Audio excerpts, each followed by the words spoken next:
अफगानिस्तान की जो तालिबान गवर्नमेंट है वो भारत से तेजस खरीदने के लिए सोच रही है। आप सोच के देखिए कि जिस दिन ये काम हो गया कि तालिबान ने भारत से तेजस खरीदा, ये पाकिस्तान का क्या होगा। और जिस दिन उन्होंने अनाउंस कर दिया भाई तेजस को मिलने में 3-4 साल लगेंगे तालिबान को, लेकिन आप सोच के देखिए पाकिस्तान के ऊपर कैसे सांप रोंगेगा कि भाई भारत का तेजस अफगानिस्तान में। मेरा तो सिर्फ ये है कि मैं ये चाहता हूं कि इनफ इज इनफ मत कहें। सर्जिकल स्ट्राइक का मंसूबा बनाया तो बना के इत्तला दें ताकि मैं फख्र पे खड़ा होकर ये कहूं कि हाँ भाई अदनान ये देखो तुम्हारी औकात है, दम है तुम्हारे अंदर। तुम इतने बड़े टट्टे हो कि तुम अफगानिस्तान के ऊपर हमला करोगे, दम है तो करके दिखाओ। मेरे जवानों की जो शहादत है, ऑफ कोर्स मतलब देखें, हम एक ऐसे 25 जवान शहीद हो जाएं सर, ये बहुत बड़ा लॉस है। दुनिया के नंबर 1 सेना है हमारी, नंबर 1 सेना है, तो करो ना हमला अफगानिस्तान के ऊपर। हमारे पास इतने बड़े बड़े बम पड़े, अरे तो करो ना अफगानिस्तान के ऊपर हमला। तुम्हारी कितनी 93,000 पेंटें उतारी थी ना, तुम्हारी 93 लाख पेंटें ना उतार दी अफगानिस्तान की तालिबान ने, तो फिर बोलना क्या भाई तुम गलत बोल रहे थे। दोस्तों, दुनिया जानती है कि भारतीय वायुसेना कितनी ताकतवर है, और जो हमारे पायलट हैं उन्होंने दुनिया में वो कारनामे किए हुए हैं जो कोई नहीं कर सकता। और हमारा तेजस अभी तक बिका नहीं है, कई देश लाइन लगा के खड़े हुए हैं, लेकिन हम इसलिए नहीं भी बेचे हैं क्योंकि हम इसके अंदर और बहुत सारी सी डेवलपमेंट कर रहे हैं। दोस्तों, इसके अंदर कई मिसाइलें फिट कर रहे हैं। इसको ऐसा बनाने की तैयारी की जा रही है कि जो भी देश इसको खरीदे तो उसके बाद उसको कभी जिंदगी में शिकायत ना हो, क्योंकि भारत अब हथियार मार्केट के अंदर बहुत आगे तक जाने वाला है। और अफगानिस्तान भी चाहता है कि भारत से हम तेजस खरीदें, क्योंकि उसको मालूम है जो चीन के जे थंडर है वो किसी काम के नहीं है। उनको मालूम है कि और किसी देश से हमें ढंग सी चीज मिलेगी भी नहीं, अमेरिका वगैरह से तो वो खरीद नहीं सकता, और भारत से आपको पता ही कितनी दोस्ती है, तो भारत अब उसको तेजस भी देगा और ये पाकिस्तान की ऐसी तैसी फेर देंगे। दोस्तों, प्लीज कमेंट्स कीजिएगा और वीडियो को लाइक कीजिएगा और प्लीज चैनल को सब्सक्राइब जरूर कीजिएगा। Thank you very much. दोस्तों, बहुत ही प्यारी खबर अफगानिस्तान से कि अफगानिस्तान की जो तालिबान गवर्नमेंट है वो भारत से तेजस खरीदने के लिए सोच रही है। आप सोच के देखिए कि जिस दिन ये काम हो गया कि तालिबान ने भारत से तेजस खरीदा, ये पाकिस्तान का क्या होगा। और जिस दिन उन्होंने अनाउंस कर दिया भाई तेजस को मिलने में 3-4 साल लगेंगे तालिबान को, लेकिन आप सोच के देखिए पाकिस्तान के ऊपर कैसे सांप रोंगेगा कि भाई भारत का तेजस अफगानिस्तान में। ईरान से बात चल रही है, अफगानिस्तान से बात चल रही है, इजिप्ट से भी बात चल रही है। सारी कौन सी कंट्रीज हैं? उम्मा की कंट्रीज। और यही जियो पॉलिटिक्स में होता है जो मोदी जी ये कारनामे कर लेते हैं जो कोई और नहीं कर पाया। अब एक तो ये चीज होगी कि हम भी सोचेंगे कि भाई अगर तेजस अफगानिस्तान में चला जाता है, दुश्मन का दुश्मन दोस्त होता है, ये जियो पॉलिटिक्स पे चलता है।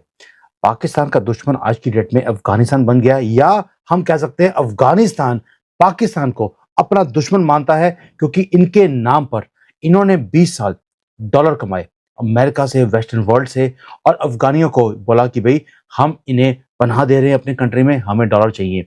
अब जब डॉलर मिलने बंद हो गए, उन्हीं अफगानियों के नाम पर जिनके नाम पर इन्होंने पैसे कमाए थे, उन्हें लात मारकर अपनी कंट्री से बाहर निकाल दिया। अब पूरी दुनिया में से उफ तक नहीं हुई। तो इसलिए ये बेस्ट टाइम था जो मोदी जी ने कार्ड खेला है। तुम्हारी औकात है अफगानिस्तान के तालिबान के आगे कुछ बोलने की औकात है तुम्हारी। तुम बढ़ के तो दिखाओ अफगानिस्तान की तरफ, एक कदम तो बढ़ के दिखाओ भाई, एक कदम बढ़ा के दिखाओ। अरे तुम पाकिस्तान के अंदर उन इलाकों में नहीं जा सकते जहां टीटीपी है, तुम पाकिस्तान के उन इलाकों में नहीं जा सकते जहां पे बलोच कौन सी लिबरेशन आर्मी हो, तुम वहां नहीं जा सकते, और तुम बात करते हो अफगानिस्तान की। असल बात तो यह है कि अब पाकिस्तान जो है इसका एंड होने को आ गया है। एक तरफ से भूखमरी, भीख मंगे, गैस नहीं है, बिजली नहीं है, पानी नहीं है, रोटी नहीं है, आटा नहीं है, देश के एल लगे हुए हैं, सब बेरोजगारी, डॉलर ऊपर, करेंसी नीचे, टट्टे के बराबर हो गया है पाकिस्तानी रुपया। पासपोर्ट टट्टे से बदतर हो चुका है। अफगानिस्तान का 1 रुपया पाकिस्तान के 4.5 रुपए बन रहे हैं। ये इनकी औकात है। पाकिस्तान के पंजाब के काले टट्टे जो है वो आ रहे हैं अफगानिस्तान पे मजदूरियां करने। अभी इतनी सारी वीडियो यूट्यूब पे जाके पढ़िए, जाके सर्च करें कि पाकिस्तानी वर्किंग इन अफगानिस्तान और सर्चिंग जॉब इन अफगानिस्तान, ये देखे कितनी सारी वीडियो निकल आएगी और अभी भी कितने लोग वहां पे काम कर रहे हैं। और तुम्हारी जो टुकाई की है टीटीपी ने वो कुछ नहीं। अबे कितने बेगैरत लोग। ताजिस फाइटर जेट के बारे में इंफॉर्मेशन तो होगी कि जब उन्होंने स्टार्ट में बनाया था, उसको मैन्युफैक्चर किया था, जब वर्ल्ड नुमाइश के लिए लेकर गया, प्रेजेंट करने के लिए लेकर गए, तो कि उसको इतना अपग्रेड कर दिया कि अभी जब नुमाइश हुई तो वो रेस में फर्स्ट नंबर पर आया। जब फर्स्ट नंबर पर आया तो उसको जो मलेशिया ने कहा कि हम अपने जोन से डिफेंस है उसको अपग्रेड करना चाहते हैं, रिप्लेस करना चाहते हैं, आप अपना फाइटर जेट हमें दे दें। तो कितनी बड़ी अचीवमेंट है इंडिया के लिए, और पाकिस्तान को इससे क्या सीखने को मिलता है?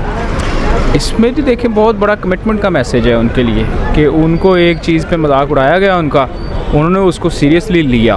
हमारी नेशनल इंटेग्रिटी भी इसी चीज़ में है कि हम भी इन चीज़ों को, हमारी इकॉनमी का जैसे मजाक उड़ाया जाता है, तो अभी नेशनल पॉलिसी तो बनी है, हमारी नेशनल सिक्योरिटी पॉलिसी, उसमें इकॉनमी को एक मेन डोमेन में लाया तो गया है, लेकिन उसके लिए कोई इंफ्रास्ट्रक्चर मौजूद नहीं है। बिल्कुल उस पे काम करने की ज़रूरत है। तो पाकिस्तान को डेवलपमेंट की सिस्टम्स बनाने की बहुत ज़्यादा ज़रूरत है अगर इंडिया के साथ कम्पीट करना है। एक तो हम 7 गुना छोटे हैं उनसे, पहली बात, ठीक है, तो 7 गुना बढ़ेगा और 7 गुना छोटे का कंपटीशन जो है ना, ये ऑलरेडी हमारे लिए बहुत ज़्यादा मुश्किल है, ठीक है। तो खित्ते में अगर रहना है तो भाई कम्पीट तो करना पड़ेगा।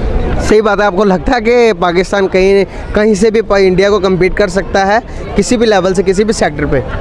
मुझे नहीं लगता।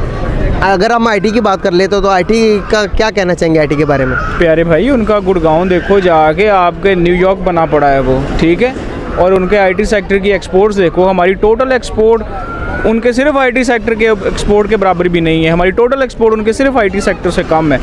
26 है हमारी एक्सपोर्ट, $26 बिलियन, ठीक है, उसमें से भी 50% से ज़्यादा जो है वो यूएस को जाती है और बाकी जो 40% के करीब इधर जाती है यूरोप को। तो वी आर कम्प्लीटली डिपेंडेंट। तो और $26 बिलियन क्या होते हैं भाई? बांग्लादेश की $51 बिलियन है, डबल है हमसे ऑलमोस्ट। दिल्ली की 1 ट्रिलियन हो गई है। तो ये चीज़ें मैटर करती हैं ना, और हम यहाँ इंटरनल पॉलिटिक्स में इस तरह, और हमारे यहाँ डेमोक्रेसी प्रिवेल नहीं कर पा रही। इलेक्शन ही आज तक हम, क्या चीज़ें हैं जो, क्या इंडिया के पास प्लस पॉइंट है जो कि पाकिस्तान के पास नहीं है? इंडिया के पास सबसे बड़ा प्लस पॉइंट, एक तो डाइवर्सिटी बहुत ज़्यादा है, उनके पास अपॉर्चुनिटीज़ बहुत ज़्यादा है, रिसोर्सेज बहुत ज़्यादा हैं। ये जो सो कॉल्ड तुम्हारी डिप्लोमेसी है, कितने ऐसे वाकयात होंगे इसके बावजूद enough, it should be enough. वो देखो एक बड़ी इंपॉर्टेंट बात, हमारे कितने गहरे देरीना 1950 की दहाई से अमेरिका के साथ ताल्लुकात, और उन दिनों war on terror, Pakistan non NATO ally था या नहीं? सलाला का वाकया हुआ, 7 महीने हमने उनकी विरासत बंद रखी। तो ये क्या फूफी के बेटे रखते हैं तुम्हारे? नहीं, मैं ये डिफरेंट कहानी, लेकिन मेरा ये मैं मानने को तैयार कहीं हूँ कि जिनको हमने होस्ट करते रहे, जिन पे हमने वो, तो इस जो उन्हें कहें कि आइए बिस्मिल्लाह कीजिए, ऐसा करें, आप ऐसा करें, चूंकि आपका शुगल है, आपको जिहाद की आदत हो चुकी है, आप उससे बाज नहीं रह जाते, तो अक्सर औकात सर वो शौक हमसे पूरा कर लिया करें। ये करें? क्या बात कर रहे हो तुम? मेरे जो बच्चे कल जो हैं भाई, वो जिन माओ के बेटे हैं, उनका क्या कसूर है? आप उनको क्या, ये नहीं क्या वो हमने मरवाने के लिए रखे हुए हैं वहां पे? सो डिप्लोमेसी फेल होगी आपके। Diplomacy has failed there, I totally agree with Kamran. दोस्तों, जो नंगा नाच पाकिस्तान ने कांग्रेस के साथ मिलकर, हमारी पॉलिटिकल पार्टीज के साथ मिलकर कश्मीर में खेला था, आज वही पाकिस्तान के साथ हो रहा है। आज टीटीपी चुन चुन के इनको मार रही है, जगह जगह बम फोड़ रही है, हजारों बंदे इनके मार रहे हैं, फौजी तो इनके आए दिन कितने ही मर जाते पता ही नहीं लगता। ये हाल कर दिया है वहां पे, इतना टेरर हो चुका है। सबसे बड़ी बात यह है कि पुलिस वाले जो फौजी हैं वो तब छुट्टे फिर रहे हैं, क्योंकि टीटीपी वाले आम नागरिकों को नहीं मार रहे। फर्क सिर्फ ये है कि यहाँ पे जो दहशतगर्द थे वो आम आदमी को ही मारते थे, लेकिन वहाँ टीटीपी वाले चुन चुन के इनके फौजियों को, पुलिस वालों को मार रही है। तो सबसे ज्यादा दहशत उन्हीं में फैल रही है, और उस दहशत का आलम ये है कि वहां पे पूरा हाल हुआ है, कोई उस तरफ जाने को तैयार नहीं हो रहा। इनके फौजी सब डर के घरों में बैठे हुए हैं दुबक के। तो ये शुरू से ही कायर थे दोस्तों, इसीलिए इन्होंने सलवारें पहन रखी हैं। देख रहे हैं ना, सब सलवारें पहन के घूमते हैं, तलवार के डर से सलवार पहनिए। दोस्तों प्लीज कमेंट्स कीजिएगा, वीडियो को लाइक कीजिएगा, चैनल को सब्सक्राइब जरूर कीजिएगा। Thank you very much.